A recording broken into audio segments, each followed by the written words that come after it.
आता आपल्याला एक नवीन रिलेटिव्ह प्रोनाउन पाहायचा आहे, ते आहे दॅट.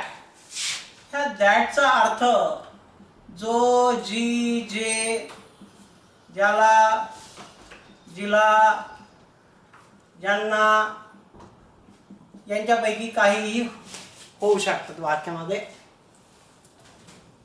आता दॅट हे सर्वनाम व्यक्ती, वस्तू आणि प्राणी यांच्यासाठी वापरले जातात. म्हणजे तुम्ही व्यक्तीसाठी वापरू शकता, वस्तूसाठी सुद्धा वापरू शकता आणि प्राण्यासाठी सुद्धा वापरू शकता. पहा, हू आणि हुम फक्त व्यक्तीसाठी वापरता येतं. विच हे वस्तू आणि प्राण्यासाठी वापरता येतं.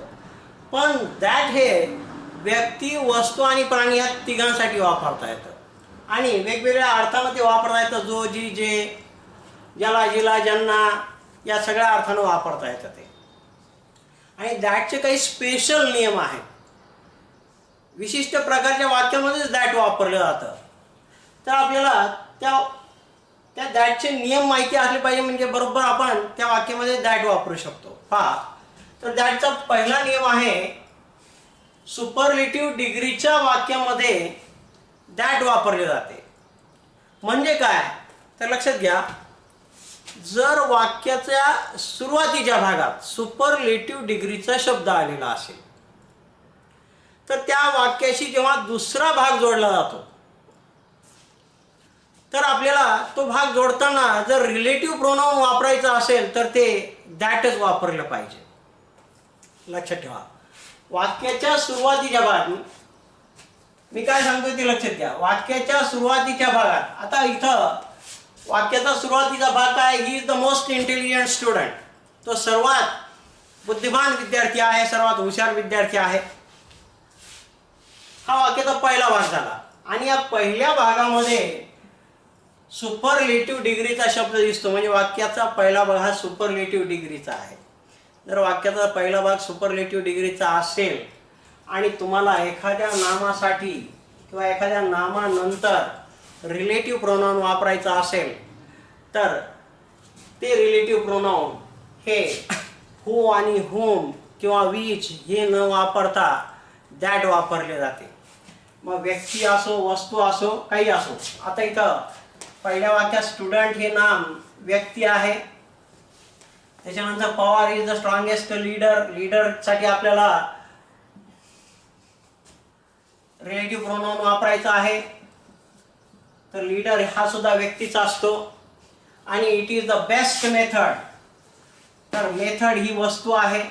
तर व्यक्ती, वस्तू, प्राणी काही असू द्या, याच्यासाठी आपण दॅट वापरू शकतो फक्त केव्हा, जर वाक्याच्या सुरुवातीच्या भागात सुपरलेटिव्ह डिग्री आलेली असेल, सुपरलेटिव्ह डिग्रीचा शब्द आलेला असेल, तर अशा सर्वनामांनंतर तुम्ही दॅट वापरायला पाहिजे. तर इथं पहिल्या वाक्यामध्ये he is the most intelligent student dash has topped the list. तो सर्वात बुद्धिमान विद्यार्थी आहे, सर्वात हुशार विद्यार्थी आहे, ज्याने लिस्टमध्ये टॉप केलेला आहे. म्हणजे लिस्टमध्ये सगळ्यात टॉपवर आहे, सगळ्यात पहिला आलेला आहे. तर या स्टुडंटसाठी हू किंवा हुम न वापरता इथं काय वापरायला पाहिजे, आपण दॅट वापरायला पाहिजे. कारण वाक्याच्या सुरुवातीच्या भागात सुपरलेटिव्ह डिग्री आलेली आहे म्हणून. दुसरं वाक्य पहा, Pawar is the strongest leader. Pawar हे सर्वात स्ट्रॉंग, शक्तिशाली, पॉवरफुल असे लीडर आहेत.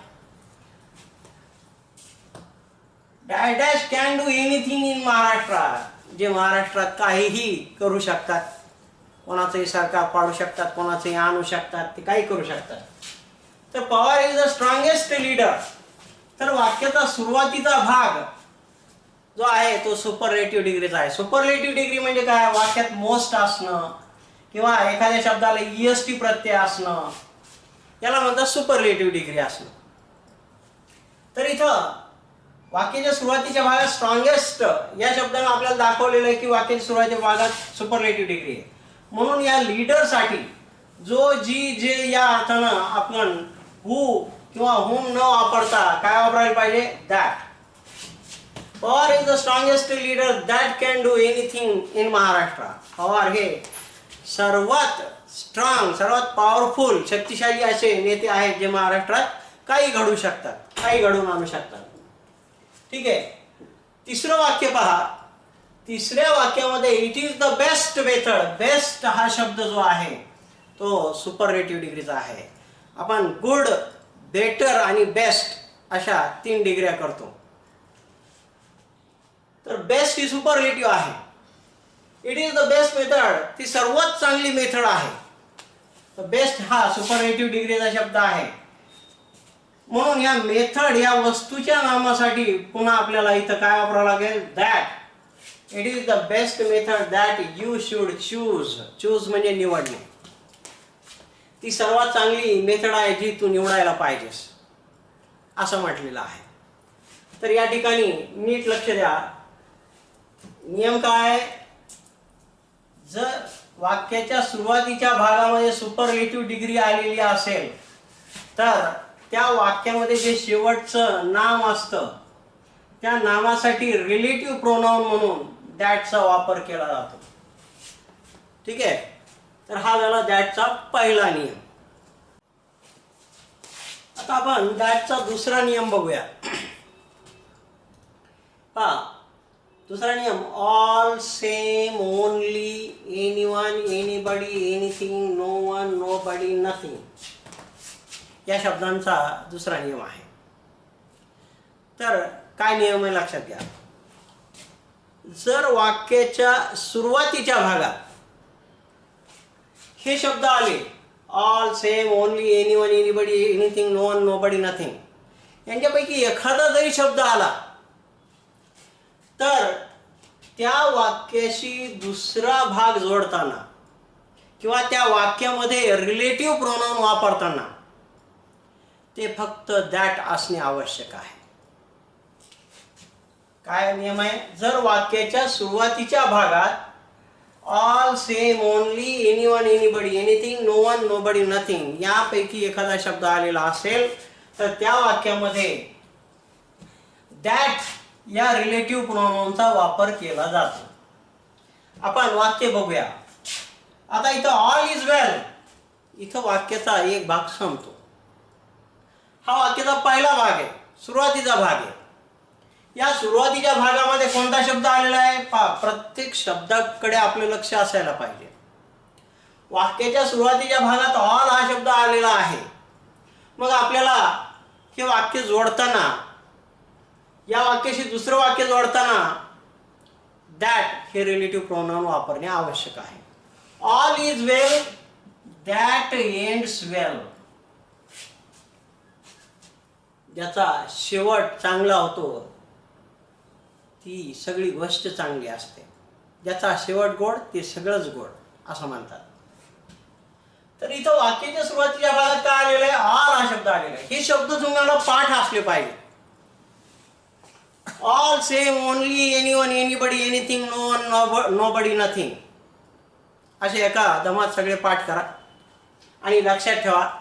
आणि हे जर शब्द सुरुवातीच्या भागात आलेले असतील यांच्यापैकी कोणताही एखादा शब्द येऊ द्या, हा जर आलेला असेल तर दुसरा भाग जोडताना दॅट हे रिलेटिव्ह प्रोनाउन वापरले जाते.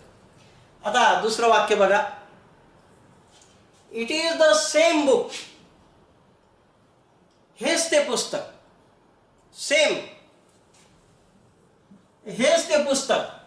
तर इथं सेम हा शब्द आलेला आहे. सेम बुक म्हणजे हेच पुस्तक. That I was looking for. Look for म्हणजे शोधणे. आय वॉज लुकिंग फॉर म्हणजे मी शोधत होतो. मी जे पुस्तक शोधत होतो ते हेच पुस्तक आहे किंवा हेच ते पुस्तक जे मी शोधत होतो. तर इथं सेम हा शब्द सुरुवातीच्या भागात आलेला आहे. म्हणून ह्या बुक वस्तूसाठी, या बुक नामासाठी इथं विच न वापरता इथं दॅट वापरणे आवश्यक आहे. वस्तूसाठी आपण विच वापरू शकतो. जर या वाक्यात सेम नसलं असतं तर आपण विच सुद्धा वापरलं असतं. पण सेम आल्यामुळं त्या वाक्याचं ग्रामर बदलून गेलेलं आहे. तर सेम बुक आल्यामुळं इथं आपल्याला दॅट वापरावं लागलेलं आहे. It is the same book that I was looking for. हेच ते पुस्तक जे मी शोधत होतो. त्याच्यानंतर सेंटेन्स पहा. इज देअर एनीवन, आहे का कोणी असा इथे, dash dash can answer this question, जो या प्रश्नाचं उत्तर देऊ शकेल. एनीवन म्हणजे कोणीही. आहे का कोणी असा इथे, तर एनीवन वाक्याच्या सुरुवातीच्या भागामध्ये एनीवन आलेला आहे. इज देअर एनीवन हा एक प्रश्न आहे का कोणी. तर एनीवन हा शब्द सुरुवातीच्या भागात आल्यामुळं आपल्याला त्याच्यानंतर दॅट हे रिलेटिव्ह प्रोनाउन त्याच्यासाठी वापरावं लागेल.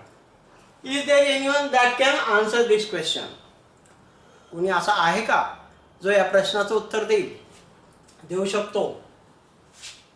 त्याच्यानंतर पहा, देअर इज नथिंग, कोणता शब्द आहे, nothing. There is nothing dash dash you can do, तू करू शकशील अशी कोणतीही गोष्ट इथे नाही. तर इथं वाक्याच्या सुरुवातीच्या भागामध्ये नथिंग आलेलं आहे, देअर इज नथिंग. मग आपल्याला त्याच्यानंतर दॅट वापरावं लागेल. That you can do, which you can do म्हणण्याच्या ऐवजी दॅट यू कॅन डू म्हणणं योग्य आहे, बरोबर आहे. कारण anyone, anything, no one, nothing, nobody, anybody यांच्यानंतर दॅट वापरायला पाहिजे. ठीक आहे. There is nothing that you can do म्हणजे तुला करण्यासारखं काहीच नाही आहे, किंवा असं काही नाही की जे तू इथे करू शकतोस. त्याच्यानंतर बघा, she is the only candidate. Only candidate, एकमेव उमेदवार. She is the only candidate, ती एकमेव उमेदवार आहे. Dash dash has score 100% mark, जिने 100% गुण मिळवलेले आहे. तर ओनली कॅन्डिडेट. आता इथं तर ओनली नसलं असतं तर शी इज द कॅन्डिडेट, इथं हू वापरलं असतं आपण, व्यक्ती आहे म्हणून. पण ओनली आल्यामुळं ग्रामर बदललं वाक्याचं. हूच्या ऐवजी आपल्याला आता या ठिकाणी दॅट वापरणेच आवश्यक आहे. She is the only candidate that has scored 100% mark. ती अशी एकमेव उमेदवार आहे जिने 100% गुण मिळवलेले आहेत या परीक्षेमध्ये. ठीक आहे. तर ओनली आल्यामुळे तिथं दॅट आलेला आहे. त्याच्यानंतर there was none dash dash could help her, तिथे असा कोणीही नव्हता जो तिला मदत करू शकेल.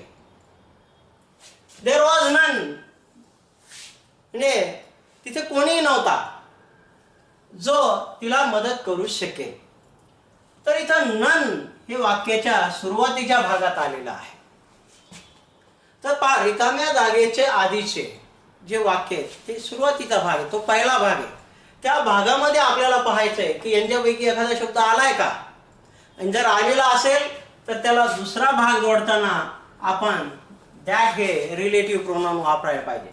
आणि या रिलेटिव्ह प्रोनाउनचा संबंध त्याच्या अगोदरच्या नामाशी असतो हे लक्षात घ्या. कधी पण या शब्दांशी डायरेक्ट संबंध असतो त्यांचा. तर सुरुवातीच्या भागामध्ये आता इथं ऑल आले, ऑल हे सर्वनाम आहे इथं, तर त्या सर्वनामाशी संबंध आहे, नामाशी संबंध. तर हे जे शब्द आहेत यांच्याकडे लक्ष ठेवायला पाहिजे तुम्ही. वाक्याच्या सुरुवातीच्या भागात आलेले असतील तर त्या वाक्यामध्ये दॅट हे रिलेटिव्ह प्रोनाउन त्या ठिकाणी वापरले जाते. दॅटचा तिसरा नियम पहा. दॅटचा तिसरा नियम आहे हू आणि व्हॉट यांनी सुरू होणाऱ्या प्रश्नांमध्ये दॅट या रिलेटिव्ह प्रोनाउनचा वापर केला जातो. म्हणजे हूचा प्रश्न आणि व्हॉटचा प्रश्न यांच्यामध्ये जेव्हा दोन भाग होतात वाक्याचे, एक प्रश्नार्थक भाग असतो आणि दुसरा विधानार्थी भाग असतो. तर जो विधानार्थी भाग असतो तो जोडताना दॅट हे सर्वनाम वापरलं जातं. लक्षात घ्या, व्हॉट इज इट हा प्रश्नार्थक भाग आहे. काय आहे ते, dash dash give you tension, जे तुला टेन्शन देतं. म्हणजे अशी कोणती गोष्ट आहे जी तुला टेन्शन देते? What is it? What is it हा प्रश्नार्थक भाग आहे. तर जर वाक्य व्हॉट या प्रश्नार्थक शब्दानं सुरू झालेलं असेल आणि वाक्याच्या सुरुवातीला हा प्रश्नार्थक भाग असेल, तर त्या वाक्याशी दुसरा भाग जोडताना आपण त्या ठिकाणी दॅट हे रिलेटिव्ह प्रोनाउन वापरायला पाहिजे. What is it that gives you tension? ती कोणती गोष्ट आहे जी तुला टेन्शन देते, असा या वाक्याचा अर्थ आहे. तर लक्षात ठेवा, जर प्रश्नार्थक वाक्य हू किंवा व्हॉटने सुरू झालेले असेल तर त्या वाक्याशी दुसरा भाग जोडताना दॅट हे रिलेटिव्ह प्रोनाउन वापरले जाते. ठीक आहे. हू इज शी, दुसऱ्या वाक्यामध्ये पहा, हू इज शी, ती कोण आहे? हा झाला प्रश्नार्थक भाग. हू इज शी, ती कोण आहे? Dad dash always give you miss calls, ती कोण आहे जी तुला नेहमी मिस कॉल देते? तर सुरुवातीचा भाग प्रश्नार्थक आहे, हू इज शी हा प्रश्नार्थक भाग आहे. आणि पुन्हा दुसरा भाग जोडलाय, ती कोण आहे जी तुला सतत मिस कॉल देत असते, नेहमी मिस कॉल देत असते, कोण आहे ती? तर इथं शी साठी रिलेटिव्ह प्रोनाउन आपल्याला पुन्हा दॅट वापरावा लागेल. हू किंवा हुम वापरायची गरज नाही. Who is she that always give you miss calls. त्याच्यानंतर बा व्हॉट इज इट, पुन्हा व्हॉट इज इट म्हणजे ती कोणती गोष्ट आहे किंवा ते काय आहे? डॅश यू फाइंड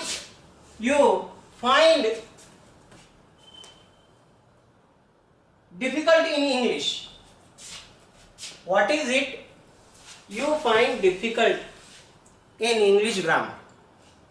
म्हणजे अशी कोणती गोष्ट आहे की जी तुला किंवा तुम्हाला इंग्रजी ग्रामर मध्ये अवघड वाटते? तर इथं इट साठी, जसं इथं शी साठी दॅट आलंय, इथे इट साठी दॅट आलंय, तसं इथे सुद्धा इट साठी आपल्याला दॅट वापरावा लागेल. कारण वाक्याचा सुरुवातीचा भाग त्याच्यावर सुरू झालाय व्हॉट या प्रश्नार्थक शब्दाने. सुरुवातीचा भाग प्रश्नार्थक आहे. व्हॉट इज इट म्हणजे काय आहे ते जे तुम्हाला इंग्रजीमध्ये अवघड वाटतं, जे इंग्रजी ग्रामरमध्ये तुम्हाला अवघड वाटतं, काय आहे ते? तर इथं सुद्धा दॅटनं हा दुसरा भाग जोडलेला आहे. त्याच्यानंतर हू वॉज ही, कोण होता तो? प्रश्नार्थक शब्द हू आलेला आहे आणि सुरुवातीचा भाग प्रश्नार्थक आहे. हू वॉज ही, कोण होता तो? Dad threaten to kill you, ज्याने तुला ठार मारण्याची धमकी दिली, तो कोण होता? तर इथं ह्या ही सर्वनामासाठी, त्या व्यक्तीसाठी आपल्याला हू न वापरता दॅटच वापरावं लागतं. तर लक्षात ठेवा, जर प्रश्नार्थक वाक्याची सुरुवात हू किंवा व्हॉटने झालेली असेल तर त्या वाक्यामध्ये जो दुसरा भाग असतो तो जोडण्यासाठी आपल्याला दॅट हे रिलेटिव्ह प्रोनाउन वापरावे लागते. आता आपण दॅटचा चौथा नियम बघूया. तर दॅट हे रिलेटिव्ह प्रोनाउन व्यक्ती आणि प्राणी हे जर सोबत असतील तर त्या दोघांना एकत्रितपणे आपल्याला दॅट वापरावे लागते त्यांचा संबंध दाखवण्यासाठी. फक्त व्यक्ती असेल तर आपण हू हे सर्वनाम वापरू शकतो किंवा हुम हे सर्वनाम वापरू शकतो. तर हू आणि हुम हे व्यक्तीसाठी आहेत फक्त, आणि विच हे वस्तूसाठी आहे, प्राण्यासाठी आहे. पण जेव्हा व्यक्ती आणि प्राणी दोघंही एकत्र येतात तर त्या दोघांसाठी मिळून जेव्हा आपल्याला सर्वनाम वापरावं लागतं एकत्रितपणे, तेव्हा ते सर्वनाम आपल्याला दॅट वापरावं लागतं. कारण दॅट हे सर्वनाम व्यक्तीसाठी चालतं, वस्तूसाठी चालतं आणि प्राण्यासाठी सुद्धा चालतं. हू आणि हुम हे फक्त व्यक्तीसाठी चालतात, विच हे फक्त वस्तू प्राणीसाठी चालतात, आणि दॅट हे सगळ्यांसाठीच चालतं. म्हणून जर व्यक्ती आणि त्याच्यासोबत जर प्राणी असेल तर या दोघांसाठी मिळून आपल्याला दॅट वापरावं लागेल. पहा वाक्यामध्ये ही क्लिअर होईल. पहिलं वाक्य काय म्हणतं, ए फार्मर म्हणजे शेतकरी अँड हिज कॅटल आणि त्याची जनावरे were caught in the flood त्या पुरात अडकले होते. वेअर सेव्ड त्यांना वाचवण्यात आले. एक शेतकरी आणि त्याची जनावरे जे पुरात अडकले होते त्यांना वाचवण्यात आले. आता इथं शेतकरी आहे आणि सोबत त्याचे जनावर आहे. समजा एखादा शेतकरी घराकडे चालला असेल आपली जनावरे घेऊन, बैल गाई वगैरे काय जे असेल ते, आणि वाटेतच एखादा ओढा असेल आणि त्याला खूप पूर आलेला असेल तरी सुद्धा तो आता घरी जायच्या ओढेनं त्या पुरात घुसला असेल तर तो तिथं अडकला. मग a farmer and his cattle, तर तो शेतकरी आणि त्याची जनावरे जे पुरात अडकले होते, म्हणजे हे सगळेच्या सगळे पुरात अडकले होते. मग या सर्वांसाठी आपल्याला इथं काय वापरावं लागेल, दॅट वापरावं लागेल. नुसता शेतकरी अडकला असता तर आपण हू वापरला असता, नुसते कॅटल अडकले असते तर आपण विच वापरलं असतं. पण इथं दोघंही सोबत आहेत, व्यक्ती आणि प्राणी हे सोबत आहेत. पण जेव्हा हे सोबत असतात त्या सर्वांसाठी आपल्याला दॅट हे रिलेटिव्ह प्रोनाउन वापरणे आवश्यक असते. ठीक आहे. आता दुसरं वाक्य पहा, ए बॉय अँड हिज डॉग. या ठिकाणी एक मुलगा आहे आणि त्याचा पाळलेला कुत्रा आहे, पेट डॉग आहे हा.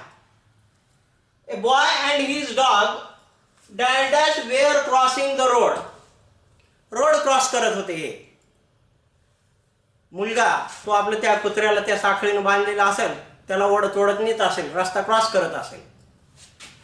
तर एक मुलगा आणि त्याचा pet dog were crossing the road, जे रोड क्रॉस करत होते, were hit by a car, त्यांना एका कारकडून धडक बसली. म्हणजे कुत्र्यालाही बसली आणि त्या मुलालाही बसली, दोघांनाही धडक दिल्या गेली. तर इथं दोघंही रस्ता क्रॉस करत होते. बॉय अँड हिज डॉग, बॉयसाठी फक्त बॉय असला असता तर आपण हू वापरलं असतं, फक्त कुत्रा असला असता तर आपण विच वापरलं असतं. पण आता हे दोघंही सोबत आहेत म्हटल्यावर आपल्याला या ठिकाणी एकत्रितपणे दॅट हे रिलेटिव्ह प्रोनाउन संबंधदर्शक सर्वनाम वापरावं लागेल. कारण ह्या दॅटचा संबंध या दोघांशी आहे, बॉयशी सुद्धा आहे आणि डॉगशी सुद्धा आहे. वरच्या वाक्यात फार्मरशी आणि कॅटलशी या दॅटचा संबंध आहे. तर व्यक्ती आणि प्राणी, फार्मर व्यक्ती आहे, कॅटल प्राणी आहे, कॅटल म्हणजे जनावर आहे. बॉय व्यक्ती आहे, डॉग प्राणी आहे. तर ही एकत्र असताना त्यांच्यासाठी जर आपल्याला सर्वनाम वापरायचं असेल तर ते दॅट वापरले पाहिजे.